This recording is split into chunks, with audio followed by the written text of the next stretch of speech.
Esta historia de vida te sumergirá en el conflicto entre la lealtad familiar y la justicia, entre la oportunidad de salvar a los suyos o reparar un daño antiguo a víctimas desconocidas. Lucía debe decidir si usar el dinero para evitar la bancarrota de su madre y asegurar el futuro de su hermano, o devolverlo, manchando el legado de su abuelo y condenando a su propia familia. Siempre pensé que mi abuelo Tobías era el hombre más honesto del mundo. Trabajó en la carpintería 40 años, usaba la misma camioneta oxidada y nunca se quejó de no tener lujos.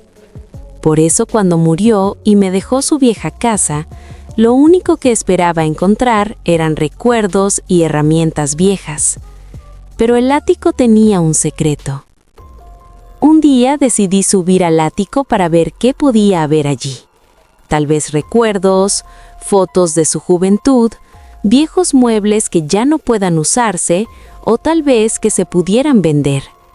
Al subir allí, después de unos minutos, divisé una pared falsa. Detrás de ella encontré un maletín. Al abrirlo, el olor a papel viejo me golpeó, pero más me impactó lo que había dentro. Eran fajos de billetes de $100, casi $1.000.000. En ese momento, pensé que mi familia estaba salvada. Pensé que el abuelo nos había dejado un milagro en secreto. Minutos después, debajo del dinero, mi sorpresa, mi rostro y toda esa alegría mutaron. Encontré un antiguo recorte de periódico de 1985 y una confesión escrita a mano. El milagro se convirtió en una maldición. Mi familia no está pasando por un buen momento. Mi madre perdió su empleo hace 6 meses y la hipoteca de la casa familiar está a punto de vencer. Mi hermano menor, un genio en la música, tuvo que rechazar su beca en el extranjero porque no podíamos pagar el pasaje ni su estancia. Yo trabajo doble turno como enfermera. A veces hago hasta 14 horas diarias durante semanas, pero parece que el dinero se escapa entre los dedos. Ese $1.000.000 era la respuesta a todas nuestras oraciones. Podía pagar la casa, asegurar el futuro de mi hermano y darle a mi madre la paz que merece.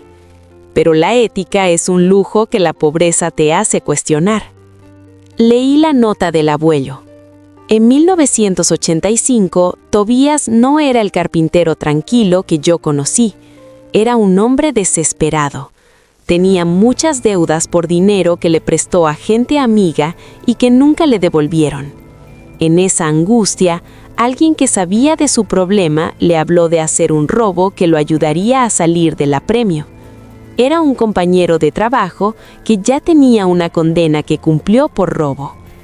Aunque al principio dudó, mi abuelo terminó convencido de que era su única salida. Participó en el robo a una cooperativa de ahorros local. No fue un robo a un gran banco, fue un robo a los ahorros de personas del pueblo, jubilados, pequeños comerciantes, familias como la mía. El recorte de prensa hablaba de cómo esa cooperativa quebró tras el robo. Decenas de personas perdieron sus ahorros de toda la vida. El abuelo nunca gastó el dinero. En su nota decía que el peso de la culpa fue tan grande que no pudo tocar ni un solo billete, pero que tampoco tuvo el valor de entregarse. Lo dejó allí, como una herencia manchada, esperando que el tiempo decidiera qué hacer con él. Me obsesioné. Fui hasta la biblioteca local. Esperé hasta que hubiera un lugar alejado para estar más tranquila. Desde el momento en que supe lo que mi abuelo hizo, me convertí en una persona que se sentía perseguida, observada todo el tiempo. Busqué en los archivos del pueblo quiénes habían sido los más afectados. Encontré el nombre de una mujer, la señora Marta, que tuvo que cerrar su panadería y terminó viviendo en una casa de acogida. Encontré a un hombre que no pudo pagar el tratamiento médico de su esposa porque sus ahorros desaparecieron. Eran personas desconocidas para mí, pero sus vidas fueron destruidas por las manos de mi abuelo. El dinero que yo tenía en mis manos pertenecía a los hijos y nietos de esa gente, pero si devolvía el dinero ahora, después de 40 años, ¿realmente repararía el daño?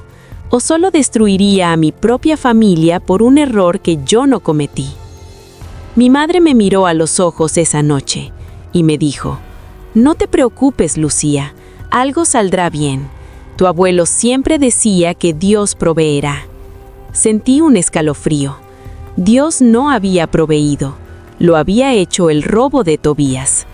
Si entregaba el dinero a la policía, el nombre de mi abuelo sería arrastrado por el lodo. Su legado de hombre honrado moriría. Mi familia perdería la casa y mi hermano su futuro.